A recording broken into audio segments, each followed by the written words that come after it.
everyone, and thank you for joining us this evening for our recital exploring the development of German Romantic lieder with the songs of Schumann, Brahms, and Volf.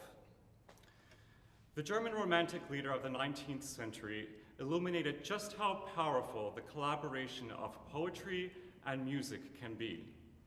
However, in joining these two different art forms, a controversy was born as poets, musicians, and critics debated on how to maintain a balance between the two. The latter part of the century witnessed a struggle between the new directions of musical intuition with sensitivity to text against the constraints that were inherited from the classical period. To help put tonight's composers into perspective, their dates are: Schumann was born in 1810 and died in 1856, Brahms 1833 to 1897, and Volf 1860 to 1903. First, I'd like to focus on Schumann's songs.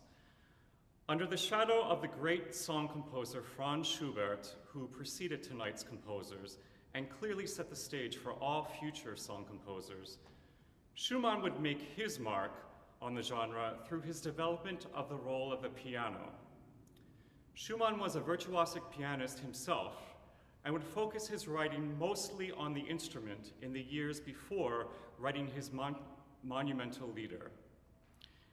It is difficult to believe that Schumann hardly wrote any vocal music for about a decade of his career.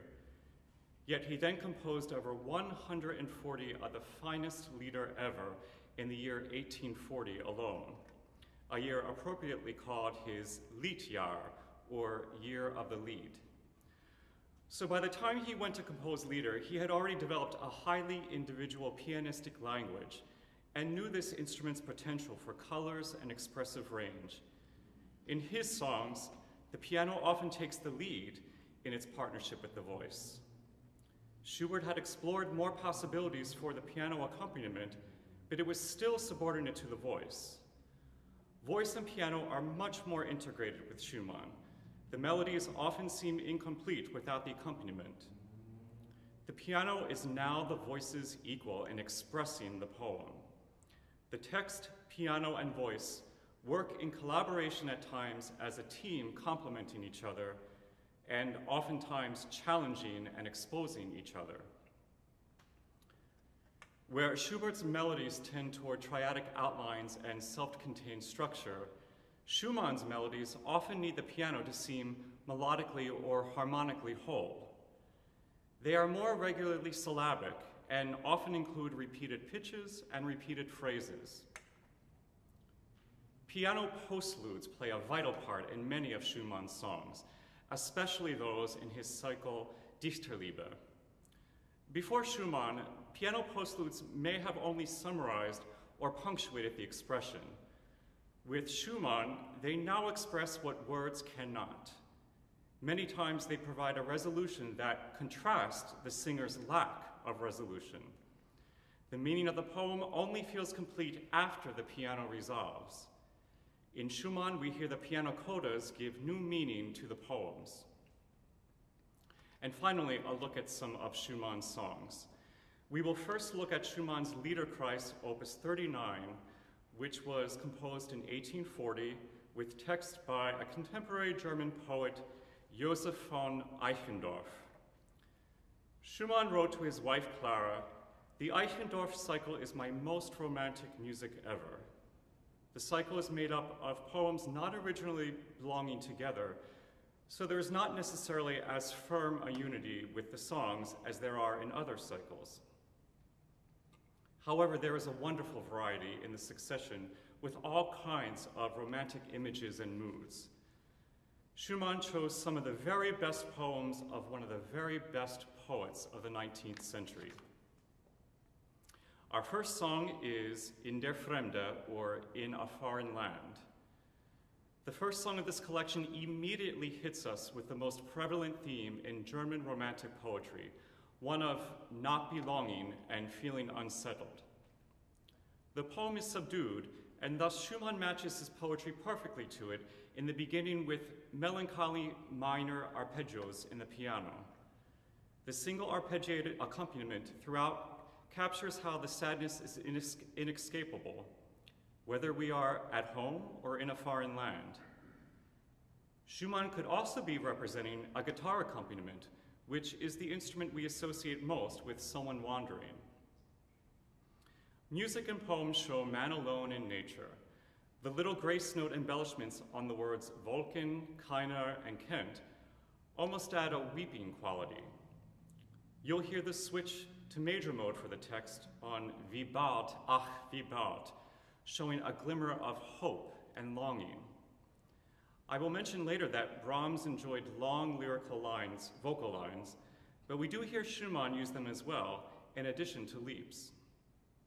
As you look at the text and translations, you will see we have in this song two clear stanzas.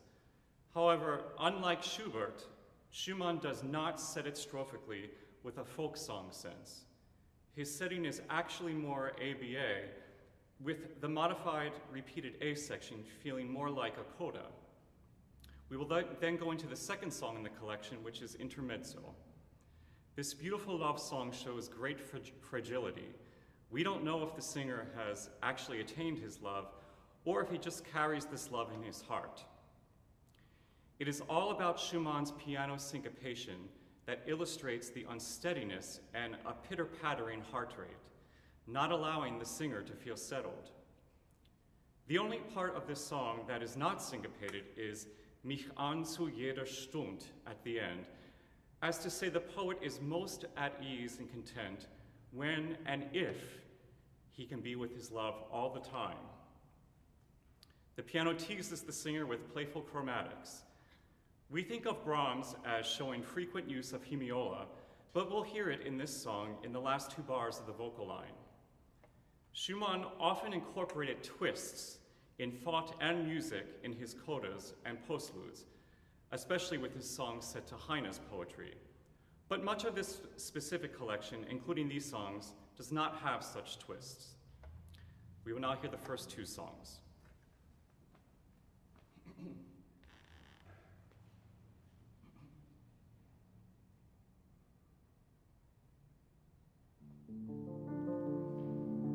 Aus der Heimat hinter dem Blitzenrot, da kommen die Wolken hier. Aber Vater und Mutter sind lange tot, es kennt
das sieht so frisch und fröhlich mich an zu jede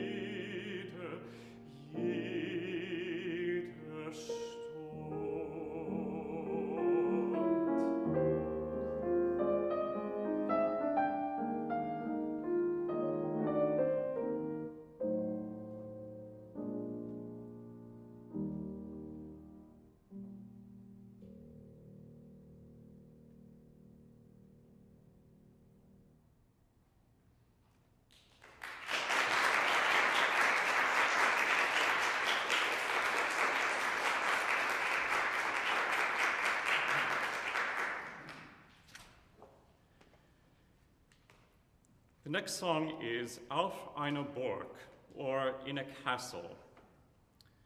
Schumann's tones in this song sound slightly modal, which illuminate the antiquity and timelessness of the ruined castle. The rhythm of the song is so static, we feel stifled and that nothing is moving.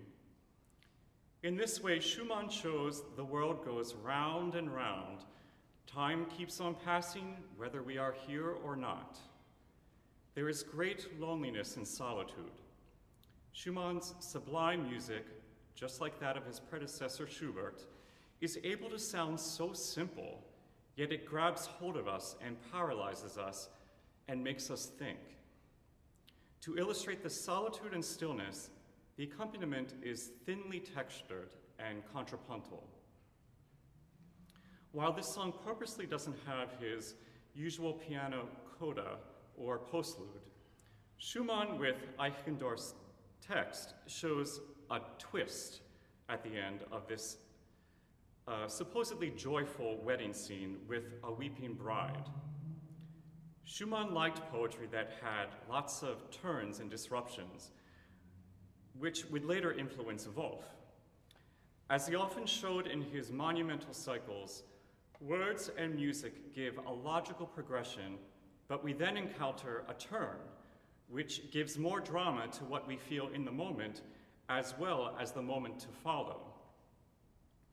We now hear and rethink the entirety of the preceding music. He does that with setting such a poem. He leaves a mystery with no postlude for the weeping bride. Perhaps after witnessing all the solitude in the rest of the poem, we are led to believe that these may not be happy tears, and she in fact feels alone, even with all the bustle around her. And if she is happy, the way Schumann enhanced the timelessness of this poem reminds us it won't be too long before she herself will be like the sleeping night. We will then go into the song Im Walde, or In the Forest. Here we have another wedding. This galloping song shows how Schumann allowed the listener to follow and understand the complex, shifting moods and fleeting moments in poetry, whether they be of love, pain, sarcasm, sentimentality, etc., with thematic recall from the rest of the songs of this opus in his music. We see images of galloping hunters with hunting horns, birds singing, night and vast forest, all combined show how the poet is isolated from all of it, as we hear every description separated from each other. This song shows an example of Schumann's use of pedal point, which gives foundation for when the piano and voice expand, then eventually pull back. Schumann really showed every mood change possible. Once again, we get a twist at the end of the seemingly joyful song when the song abruptly ends with a fearful shudder way deep in the heart. At first, there is a downward chromatic descent, but then Schumann goes even further to paint the text and repeats it on an octave leap downward to a surprisingly low ending. He ends it just like that, giving us no postlude, leaving us stunned.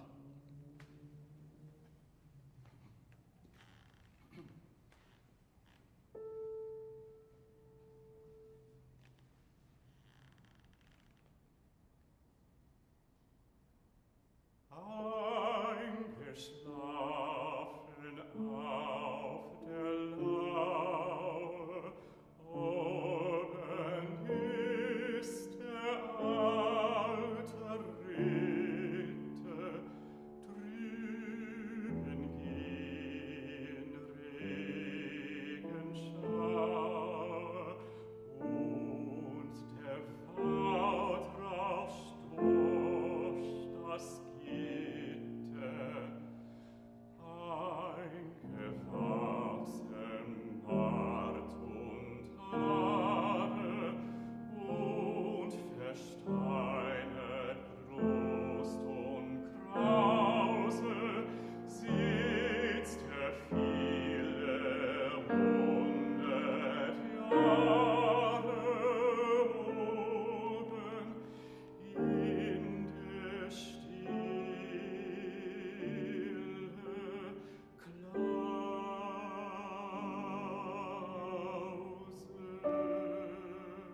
durchschlagen.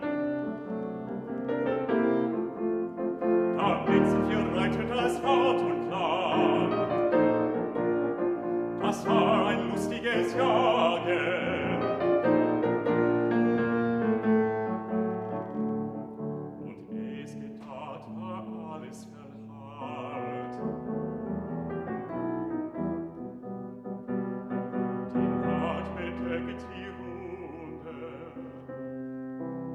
Nur von den Bergen noch rauschet der Bauch.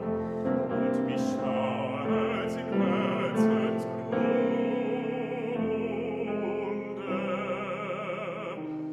Und mich schauert's im Herzensgrunde.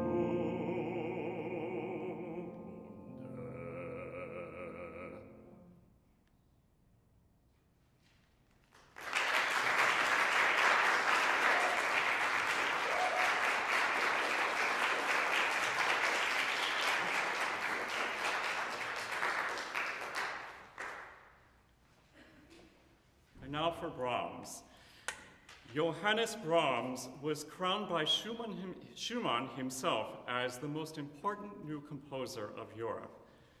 Schumann was not only a mentor to Brahms, but also a close friend. He encouraged him to learn of the music before them, including early music and a strong sense of counterpoint, even passing on most of his impressive library to Brahms. Although he had such a close relationship with Schumann, rarely do his harmonies and melodies remind us of him. His music is more likely to remind one of Schubert. Brahms brought the classical heritage into the midst of the Romantic movement.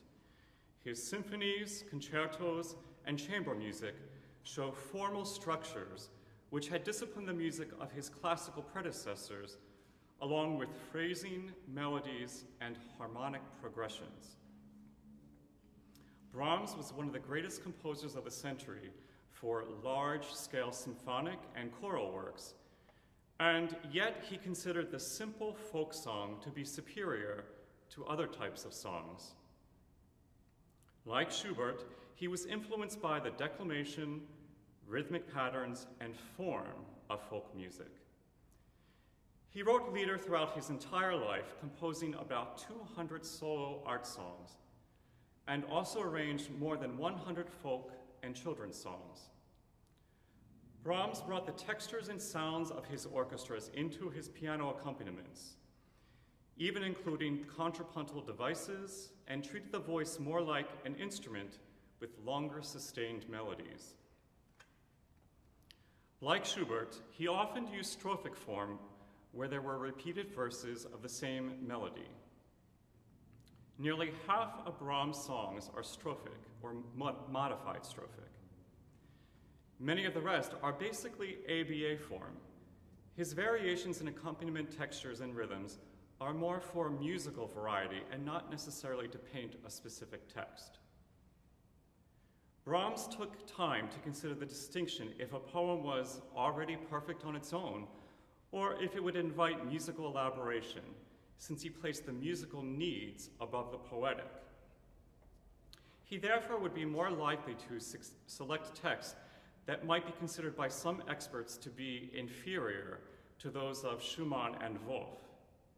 He was fully aware of the criticisms of his text setting and how he prioritized music over poetry, so this often discussed and sometimes exaggerated weakness of his poor text selections was not out of his ignorance, but was the result of conscious decisions. Compared with Schumann and Volf, who were themselves accomplished writers, Brahms' language was more about tones and moods than specific words. He was looking to be musically inspired and not to let the words control his creative process too much. Lyricism was everything to his songs, even if that meant changing around the words. Our first Brahms song will be Feldeinsamkeit, which means alone in the field. Though Schumann wrote phrases that were lyrical and often declamatory, Brahms would instead opt for the most beautiful vocal melody above all else. For Brahms, there was much going on in the piano, but it was still subservient to the voice. He did, however, expand the range and color of the piano even more, bringing his orchestral voice. Brahms' leaning toward the classical style is heard here and in most of his songs in retaining a sense of symmetry with the verses. He rarely placed as much emphasis on the preludes and postludes as Schumann and Volf. We hear in Feldeinsamkeit that Brahms' music gives bits of poetic imagery, but more importantly, established moods. There is a slow harmonic rhythm in the opening of the song and a lingering on the same chord. We feel the Ruhe, which is the quiet resting in the grass. The piano texture and ascent in pitch illustrate the singer's gaze to the clouds. Brahms commonly used pedal points, and he does so here in the bass to show we are anchored while lying on the ground, in contrast to the floating dreams above. Brahms, more than Schumann and Volf, used strophic form, as we will hear him do so in this song, varying the second strophe harmonically. Also, this song shows examples of Brahms' repetition of the text to suit his musical needs.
Thank you.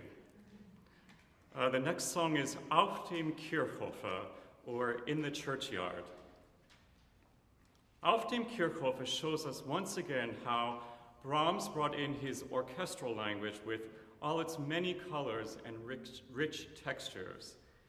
He would stretch his conventional chords and progressions to modulate musical ideas slowly and made use of many more chords. Throughout his songwriting, you see him pushing the boundaries on accent and phrase structure, syncopation, cross rhythms, and hemioles. Auf dem Kirchhofe is such a brief song, yet Brahms incorporates several harmonic and rhythmic shifts. The final measures are prayer-like and almost reminiscent of a Bach chorale. Brahms provided to huge success the feeling that this cemetery is not a peaceful resting place, but a safe haven where one is healed from the strife of a storm. Speaking of storms, we will then immediately go into the next song in this opus and conclude the Brahms portion of this recital with the turbulent Verrat, meaning betrayal. Schumann and Volf provided great drama and reflection in their lieder, but Verrat shows Brahms giving melodrama at its best in this powerful narrative. A Schumann song was, in general, more nuanced and refined, in contrast to Brahms' strong rhythmic drive with syncopations, accents, and hemiolas. Brahms didn't use motives as much, but more often used a strong counterpoint bass line that structures harmonies. When we get to Volf, I will praise him for his ability to condense so much drama into a short song. However, we will hear with Verrat that Brahms was capable of giving us the most powerful tale of jealousy and revenge in all of art song, while still being true to his own compositional devices, including powerful bass lines, harsh accented rhythms, and repeated texts.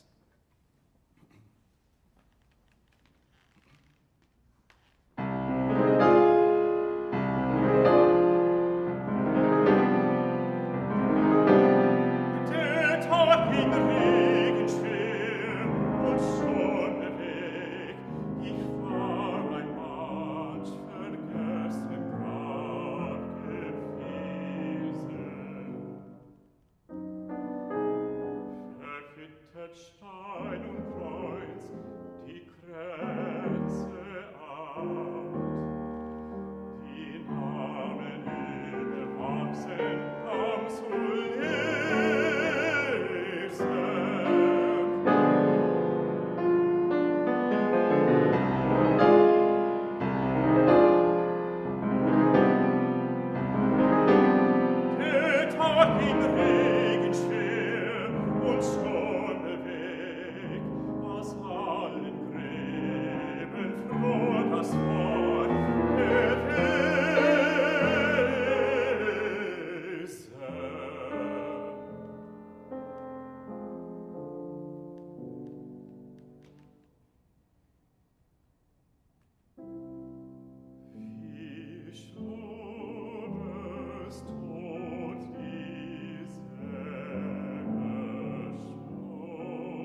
stand voll Liebchens Haus, die Türe hört ich knarren.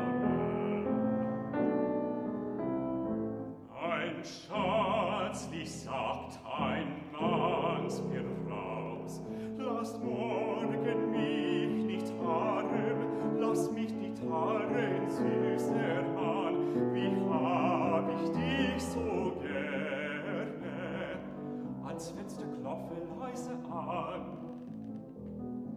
Mein Schatz ist in der Ferne, ja Ferne. Lass fort von Schluck und Putz, mein Lieb, du schöne Sonne Kleine, nun tut dir lieb, du feines Lieb, ein Mondart auf der Heide, ja Heide.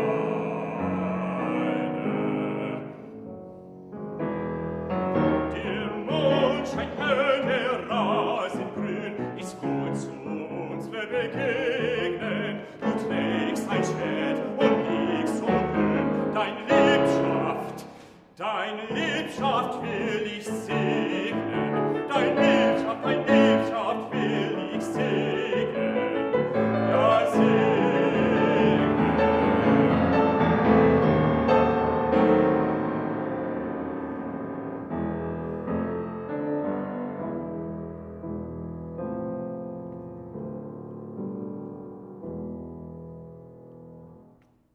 Und als erschien der liete Tag, was fand auf der Heide?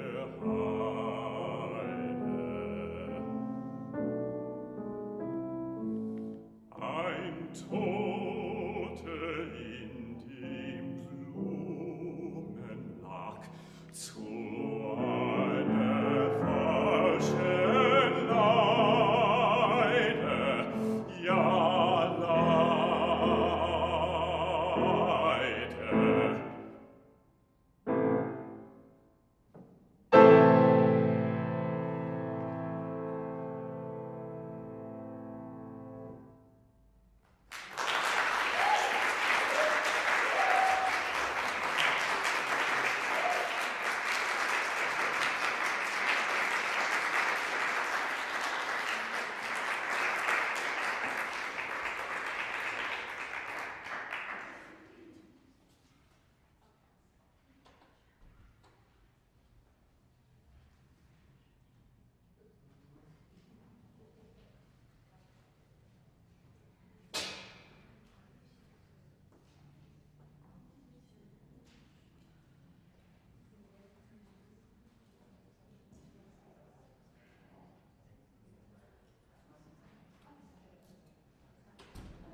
And now for Hugo Volf. Most of Volf's career specialized in songs, pushing the German tradition of solo voice and piano to new limits. Unlike Brahms and Schumann, Volf was less successful with instrumental composing. To Volf, Brahms represented the world of absolute music, a world in which Volf was not satisfied to express himself. He needed more drama and meaning to find his compositional voice. Volf was a huge fan of Wagner and heavily influenced by his manipulation of sound for dramatic, not musical purposes. Under Wagner's influence, Volf explored tonality, more chromaticism, and more contrast of register and texture. The musical legacy of Volf rests primarily on his 245 published songs, where he compressed great drama into songs, not operas. His refined literary taste and genius for musically matching the nuances of words have never been surpassed. As mentioned earlier, Schumann enhanced the role of piano, especially in postludes where it acts as a protagonist. However, Volf extended that to every single solo event for the keyboard, when it plays before and after the singing, which illuminates both the descriptive images as well as internal conflicting emotions. He doesn't just set the text, he frames it and shows underlying feelings. Unlike lead composers before him, Volf sought to intensify the drama of song by diminishing the dominance of the voice. Unlike Brahms, he was not a fan of folk song style as well as strophic structures. He preferred to provide continuity of a story through composed. Though Wagner influenced him to use chromatic voice leading, especially away from tonality, Volf composed for the voice more intimately than the great opera giant by never letting the accompaniment overwhelm the voice and always keeping a balance. Still, he brought an entire opera orchestra's colors and textures into his piano. There are so many colors and dissonances, in fact, that one may worry the pianist had hit a wrong note or two. Volf lived with one poet in that poet's world at a time, which most likely helped him compose with such velocity since he stayed with one poet's voice at a time. Unlike Brahms, he did prioritize choosing high-quality poetry. He wasn't looking to enhance poetry with music. To Volf, the music was part of the poetry. Volf even placed the poet's name above his own on the music publications, which set a new standard for the priority of the poetry. Our first song is Anacreon's Grap, which he set to the poetry of Goethe. Composing the 51 Goethe Lieder, he often wrote 2 songs a day. He was living in the realm of the poet and not thinking musically. With Anacreon's Grap, Volf shows reverence for Goethe, one of the greatest poets, who is showing reverence for the great ancient poet Anacreon. It is instantly beautiful and highly descriptive. This grave is one of peace and beauty, and Volf never does anything to distract from that. No twists or turns in this song because that would go against the poetry. This song shows that even though the text was the priority, Volf clearly still can deliver a gorgeous melody. It starts with unresolved to resolved chords, which help illustrate the meaning at the end of the song that this person is at peace now, and perhaps things weren't always so peaceful. As the text explains, the grave protected the poet from winter and the harshness of life. Anacreon's poetry was all about nature's beauty, so Volf sticks with that tone. It's as if the music gives us both the calm serenity of the scene as well as its inhabitants. The piano gives a drooping phrase that hangs like a graceful tree over the grave. There was cooing from the turtle doves and chirping from the crickets. The subtle waltz in the 12/8 time signature gives a nod to what could be a swaying movement to a 19th century idea of a drinking song, as drinking songs were what made Anacreon most well known. The harmony shows contrast between chromatic richness and diatonic simplicity. Volf shows wonderment and reverence with a dramatic reveal in the way he stretches out Es ist Anacreon's Ruhe. It is Anacreon's resting place, complete with that rest before the poet's exalted name. The bits of dissonance we hear in the piano's postlude are not ones of conflict, but are representing the intoxication of the songs for which the eat, drink, and be merry poet Anacreon was known.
And now for 3 songs from the Mörike Lieder. Volf looked at the Lied as an opportunity to create a small Gesamtkunstwerk, meaning a total work of art. Therefore, he needed poetry that would include torment and such vivid personality that would warrant more chromatic harmony that he so admired with Wagner's music. He was already somewhat adverse to Romanticism in music and now searched for something different. He found this complexity in the poetry of Eduard Mörike with its many-sidedness. Ironically, unlike Volf, Mörike hated Wagner. It was through Mörike's verse where Hugo Volf would not only find his most complex voice, but also transform the Lied to its highest point of development and set a new standard for text-music relationship. The first song we will do is Verborgenheit, or Seclusion. Referring to Verborgenheit, Volf said, "The song was not by me at all." It's a wonderful song, but it is uncharacteristic of Volf's music. The texture and rhythm of the piano accompaniment resemble Brahms more than Volf. The piano gives a counter melody to the voice, and the song is much more symmetrical than most of Volf's songs. Still, while Volf worried the song was a bit melodramatic, it does stay consistent with his ability and dedication for bringing as much drama as possible to the provided text. Volf uses the piano accompaniment to enhance the singer's lack of contentment by delaying the major tonic chord for several measures. The constant up and down movement shows the constant struggle to move forward in finding peace. Following the translation, it is clear these are intense, dramatic feelings. Perhaps Volf didn't like that he went for the obvious pathos. At the end of the song, he respects the wishes of the singer to be left alone by omitting a piano postlude for further commentary. The song is packed with conflicting emotions, and Volf's repeated stanza at the end with the same music as the beginning shows that this is an ongoing and repeating process.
As heard in Anacreon's Graph, if the power of the story lies in the beauty of the music, Volf will highlight that beauty. Volf musically paints the meditation over this painting as well as its contents. The tonality sounds modal, almost like a prayerful chorale. The piano accompaniment sits higher, as if we are viewing this whole scene hanging up on a wall. The top and bottom voices are mirroring each other in contrary stepwise motion for much of the song, highlighting the duality of this piece. We see the beautiful scene in the painting with its landscape and innocent child Jesus, yet at the very end are drawn to the figure of the tree which will later serve as the cross on which he will be crucified. There is joy with pain, life with impending death. We have the surprising stab on the word Kreuze, meaning cross. But the piano then goes back to the modal music as if we are in this timeless cycle. Volf musically illustrates that this whole time when there is joy, there is always a bit of looming sadness as well. The death blow twist at the end would have made Schumann proud.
To end the recital with Volf's music rather than my own speaking, we'd like to take a moment to, before we perform the final song, to thank the music department and recital staff of Temple University for this wonderful opportunity, and our marvelous teachers, Professors Christine Anderson and Lambert Borkes, whose knowledge they constantly inspire and challenge us. And also to you for listening and for your support in sharing this evening with us. To briefly recap, while trying to let much of their music speak for themselves, I hope this recital helped illuminate the great care and reverence these composers had for the tradition of setting poetry to music, as well as developing the genre to then go into the hands of the 20th century composers. With Schumann, music greatly enhanced the poetry and elevated the piano to comment on the text and even comment on the singer. With Brahms, poetry was enhanced as well, but more importantly, it inspired powerful music, even if that meant manipulating the text. He observed tradition, incorporating some of the bold harmonic vocabulary of the 19th century, and yet kept it all within the boundaries of traditional or classical tonality. For Volf, well, the music was the poetry, and the poetry was the music. He didn't include anything to enhance it. To him, the music was already there because of the poet, and he merely released what was already what the text demanded. With Wagner's influence, he was a composer who had at his disposal a highly colorful, expressive harmonic palette, dissonant, chromatic, sometimes leaning away from tonality. Music was meant to show the story, not the music. This final song, Der Genesene an die Hoffnung, which means the convalescent addresses hope. It's a song about the renewal of hope for someone who has been close to death. It was regarded by Volf as an expression of his own thanksgiving for the renewal of hope and creative strength that he owed to poets and poetry. He placed it first in his Mörike collection.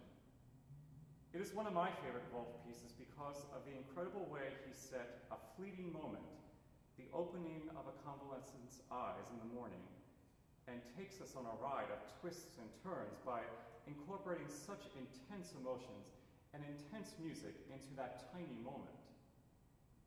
From the beginning of the song, the rising semitones don't make much progress while the eyes and mind are slowly focusing. We are left guessing the direction of both the narrative and the music until later on, much like a person is disoriented while waking up. The tonic feels uncentered and nothing is certain, forcing us to rely more on hope. Even the first climatic high note on the word Sieg, meaning victory, it conflicts with the sense of penitence by sounding triumphant. The background of the song is that there was a great struggle with death and the need for forgiveness and the soul's rebirth with hope. On the major chord on the words "O vergib," meaning "O forgive," we finally understand and feel the message of the piece. Towards the end, he interrupts with a random playful syncopation, with piano stressing the weak beats for just that one bar, to set the words "wie ein Kind," or "like a child," to remind us of the innocence of childhood, longing to be held and comforted. What we see in Volf's settings is that he takes many twists and turns rather than following an expected path. Nothing is what it first seems. The songwriting presents obvious challenges for the performer, but also demands much of the listener as well to follow the provocative thought processes and reversals.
Aus